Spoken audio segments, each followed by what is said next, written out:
வணக்கம். இன்றைய முக்கிய செய்திகள். ராணிப்பேட்டை மாவட்டம் அரக்கோணம் வட்டம் பல்லூர் கிராமத்தில் அமைந்துள்ள ஸ்ரீ பிரத்யங்கரா தேவி ஆலயத்தில் அமாவாசை முன்னிட்டு அம்மனுக்கு பலவண்ண மலர்கள் கொண்டு அலங்கரித்து பூஜை செய்து மிளகாய் யாகம் வளர்க்கப்பட்டது. இதில் ஏராளமான பக்தர்கள் கலந்து கொண்டு யாகத்தில் மிளகாய் போட்டு தனது நேர்த்திக்கடன் வேண்டி செல்கின்றனர்.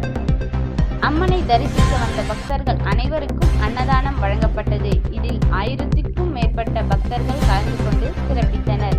இறுதியில் ஆலய ஸ்தாபகர் MK மணி கூறினார். மாதம் அமாவாசை யாகம், நிகம்பலா யாகம். நிகம்பலா யாகனாலே அது இன்னைக்கு யாகத்தை இல்லை, யாகத்தை ராமர் யாகத்துக்கு இருக்குது. அந்த யாகத்தை பண்ணி முடிவடைந்தால் எல்லாமே எதிர்ப்புகளும் கலைஞ்சிடும். அதே மாதிரி இந்த நிகம்பலா யாகத்தை பண்ணுறப்போ இந்த பில்லி சூன்யம் ஏவல் திஷ்டி தோஷம் எல்லாமே நீங்கிடும்.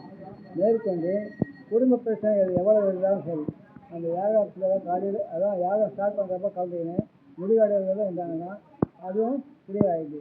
அதோடு இல்லாத இந்த குழந்தை இல்லாதவங்களுக்கும் யாகத்தை முழுமையாக இருந்தாங்கன்னா அவங்களுக்கும் குறைக்க வாய்ப்பு உண்டு. அதே மாதிரி குடும்ப பிரச்சனை, நிலத்தகராது, எந்த பிரச்சனைகளும் இந்த நிகம்பல யாகம் ஆரம்பிக்கிறது முடிவடைவதும் இருந்தாங்கன்னா எல்லாம் நல்ல மாதிரி நடக்கும். மேற்கொண்டு இந்த யாகம் பொதுப்படியாக எல்லா வழியாக இருக்க முடியாது, இந்த வியாதிகளில் தான் இருக்க முடியும். அதனால் சரியாக வாங்க பயணிச்சோம்.